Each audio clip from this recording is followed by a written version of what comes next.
अस्सलामुअलैकुम नाज़रीन कराम, नई वीडियो में आपको खुश आमदीद कहते हैं। जस्टिस एजाजुल एहसन ने अब तक का सबसे बड़ा खड़ाक कर दिया है और chief justice of Pakistan justice Qazi Faez Isa पर बेंच फिक्सिंग का इल्ज़ाम लग गया है। और जस्टिस काजी फायद ईसा कैसे बेंचेस तश्कील दे रहे हैं, इस हवाले से जस्टिस एजाजुल एहसन ने सब कुछ पूरी कौम के सामने रख दिया है। सुप्रीम कोर्ट जजेस में इख्तलाफात खुलकर सामने आ चुके हैं, लेकिन जस्टिस काजी फायद ईसा के हवाले से जो ये नुक्ता सामने आया है, इस नुक्ते ने पूरे का पूरा मंजरनामा ही बदल कर रख दिया है। क्योंकि जो जस्टिस एजाजुल एहसन ने इल्ज़ामात आयद किए हैं बेंचेस की तश्कील के हवाले से कि केस कौन सुनेगा, बेंचेस किस तरह का बनेगा, इस हवाले से सारे के सारे मामलात, क्योंकि इतना वन साइडेड तो आज तक नहीं हुआ काम जो जस्टिस काजी फायद ईसा के दौर में हो रहा है। इस कदर के जस्टिस काजी फायद ईसा के करीब समझे जाने वाले सहाफ़ी भी काजी साहब के खिलाफ बोल पड़े हैं।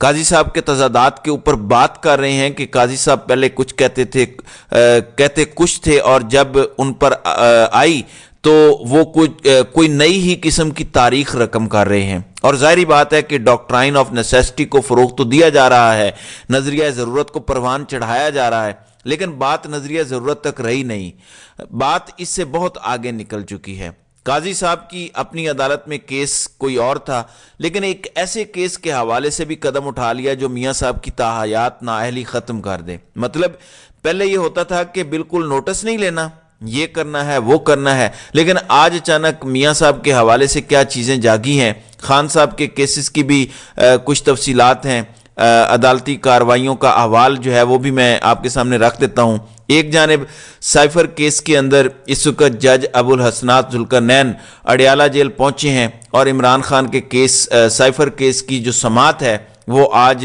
अभी शुरू होने वाली है।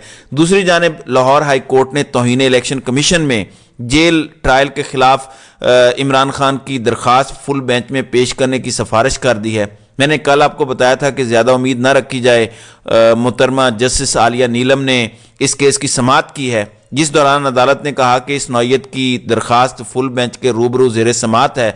अब तक कितने केसेस में जेल ट्रायल का नोटिफिकेशन हो चुका, इस पर दरख्वास्त गुजार के वकील ने कहा कि साइफर और अलकादिर ट्रस्ट से मुतल्लिक केसेस के लिए जेल ट्रायल का नोटिफिकेशन हुआ है। तो अब लग यही रहा है कि तौहीन इलेक्शन कमीशन वाला जो मामला है, अब ये केस इन्होंने आगे भेज दिया है। इसकी पहली समाअत अब कल होनी है। चीफ इलेक्शन कमिश्नर अपना बोरिया बिस्तर उठा के तौहीन इलेक्शन कमीशन के लिए अडियाला जेल पहुंच जाएंगे। ये कितना बड़ा मसला है। तौहीन आइन तो रोज़ होती है, वो तो वाजे हो चुका है। जस्टिस अतर मिनल्ला के नोट के अंदर भी कि तौहीन आइन हुई है, आइन शिकनी हुई है, मुल्क से गद्दारी भी हुई है, लेकिन कोई फ़र्क नहीं पड़ता। नज़रिया ज़रूरत जिंदाबाद, डॉक्ट्राइन ऑफ नेसेसिटी जिंदाबाद, नवाज शरीफ की सहूलतकारियाँ जिंदाबाद, इमरान खान को टफ टाइम देना, यही इस वक्त तर्ज अमल है। इसलिए तौहीन इलेक्शन कमीशन पे चीफ इलेक्शन कमिश्नर अपना बोरिया बिस्तर उठाएंगे और सारे के सारे पहुंच जाएंगे अडियाला जेल में समाअत करने। दूसरी जानिब आप काजी साहब का अजीम अदल का निज़ाम देखिए। चीफ जस्टिस ने एक केस के समाअत के दौरान रिमार्क्स दिए, यानी केस कहीं और का है, कहीं की ईंट और कहीं का रोड़ा है, केस और है, उसमें जस्टिस साहब ने रिमार्क्स दिए, पार्लियामेंट की कानून साजी चलेगी या सुप्रीम कोर्ट का फैसला, ऊंट किसी करवट तो बैठना है। जबकि ताहयात नाअहली पर सुप्रीम कोर्ट का फैसला और इलेक्शन एक्ट एक साथ नहीं चल सकते। अब ये किसी की ताहयात नाअहली का कह रहे हैं, अब ये किसकी तरफ इशारा है?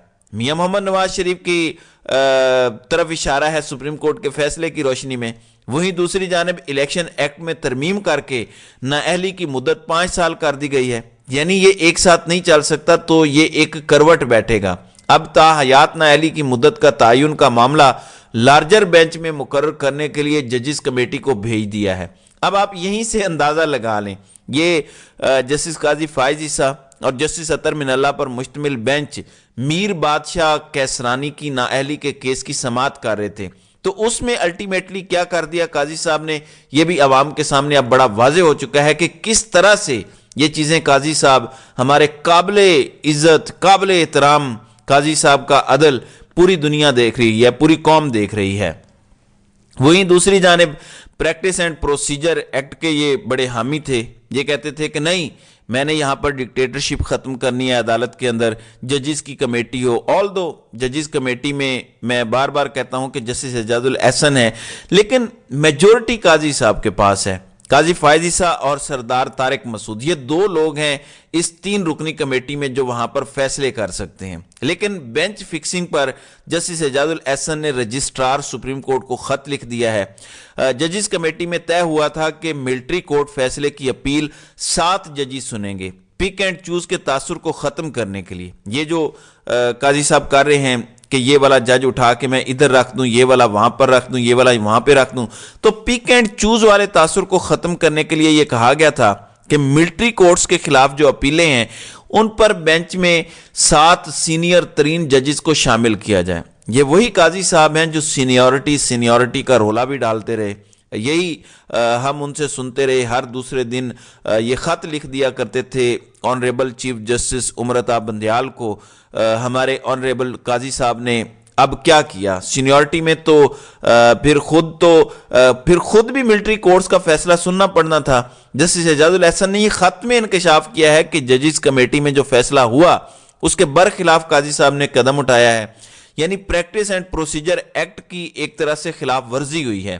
جسٹس قاضی فائز عیسیٰ نے اتفاق کیا تھا کہ ملٹری کورٹس فیصلے کی اپیل 7 رکنی بینچ سنے گا اور 7 سینئر ترین ججز کو شامل کیا جائے گا، مگر کسی جج نے بینچ میں بیٹھنے سے انکار کیا تو اس سے اگلے سینئر جج کو فیصلے میں شامل کیا جائے گا۔ جسٹس اعجاز الاحسن نے یہ انکشاف کیا ہے کہ ججز کمیٹی کے منٹس حقائق کے برخلاف جو ہیں وہ اپلوڈ کیے گئے ہیں، یعنی یہ انکشاف کیا ہے کہ ججز کمیٹی کے جو منٹس ہیں وہ حقیقت پر مبنی نہیں ہیں، ان کے اندر بھی کوئی خرد برد ہوئی ہے۔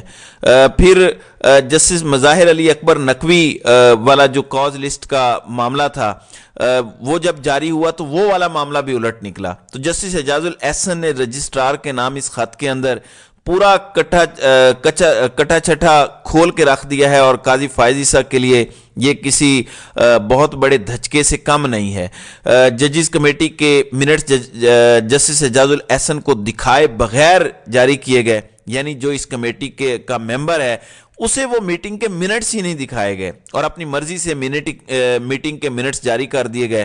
تو جسٹس اعجاز الاحسن نے چیف جسٹس کو خط لکھا ہے، کمیٹی کی منظوری کے بغیر بینچ فکسنگ کے الزامات لگائے گئے ہیں، اور اس سب کے اندر 3 رکنی کمیٹی نے یہ تشکیل ہی نہیں دیے۔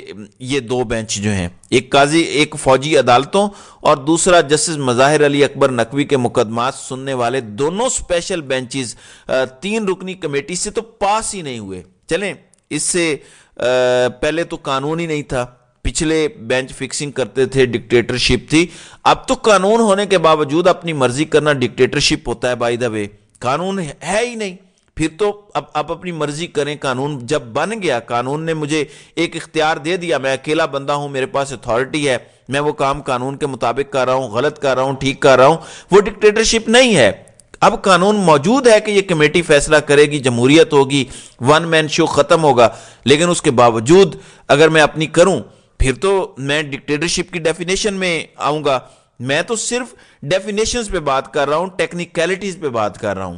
اب قاضی فائز عیسیٰ کی منمانیاں ہیں، قانون کی بجائے اپنی مرضی کے بینچز کی تشکیل پر وہ ڈٹ گئے ہیں، اور پریکٹس اینڈ پروسیجر ایکٹ کے بہت سے صحافیوں کا یہ ماننا ہے کہ جو عدالتوں کو کور کرتے ہیں کہ پریکٹس اینڈ پروسیجر ایکٹ جو ہے اس کے بخیے ادھیڑ دیے گئے ہیں۔ جسٹس اعجاز الاحسن نے اس پر جو خط لکھا ہے، یہ خط کسی بہت بڑے بم شیل سے کم نہیں ہے۔ اور ایک اور انکشاف بھی ہے کہ جمعے کے روز 2 مرتبہ کالز کرنے کے بعد بتایا گیا کہ فائل چیف جسٹس کے چیمبر میں منظوری کے لیے گئی ہے۔ انتظار کرنے کے باوجود 6:30 بجے کال کرنے پر بتایا گیا کہ رجسٹرار صاحبہ جا چکی ہیں۔ 4تھی اور 5ویں کمیٹی اجلاس کے منٹس نہ تو بھجوائے گئے، نہ میرے دستخط لیے گئے۔ ان منٹس کو بغیر میری منظوری سپریم کورٹ کی ویب سائٹ پر جاری کر دیا گیا، یعنی ان میں خرد برد کی گئی ہے، ان میں کوئی ملاوٹ کی گئی ہے، اور قاضی صاحب نے کاغذات میں ٹیمپرنگ کی ہے۔ تو جسٹس اعجاز الاحسن کے اس خط سے یہ تاثر جا رہا ہے کہ قاضی صاحب نے صرف پریکٹس اینڈ پروسیجر ایکٹ نہیں بلکہ کاغذات میں ٹیمپرنگ بھی کی ہے۔ میں یہ خود سے کوئی ایلیگیشنز قاضی صاحب پر نہیں لگا رہا، بلکہ میں ایک اور جسٹس کو کوٹ کر رہا ہوں جو जो कि अगले चीफ जस्टिस ऑफ पाकिस्तान होंगे 5 अक्टूबर 2024 को। तो नाज़रीन इकराम, अब ये चीज़ें बड़ी अहम हैं, देखते हैं कि ये मामला कहाँ जाता है। लेकिन काजी साहब हर उस स्टैंडर्ड पर जो उन्होंने खुद बिल्ड किया था कि ये इस तरह से होता है, यूं लग रहा है कि काजी साहब उससे हट गए हैं। हमारी तो दुआ है कि काजी साहब के लिए कि अल्लाह ताला उन्हें एक ऐसी लेगसी छोड़ने की तौफीक दे जो कि तारीख में याद रखी जाए और काजी साहब का नाम सुनहरे हरूफ में लिखा जाए। हम तो सिर्फ दुआ ही कर सकते हैं। तो नाज़रीन इकराम, आपकी इस वीडियो के हवाले से क्या राय है? आप अपनी राय का इजहार कमेंट सेक्शन में ज़रूर कीजिएगा।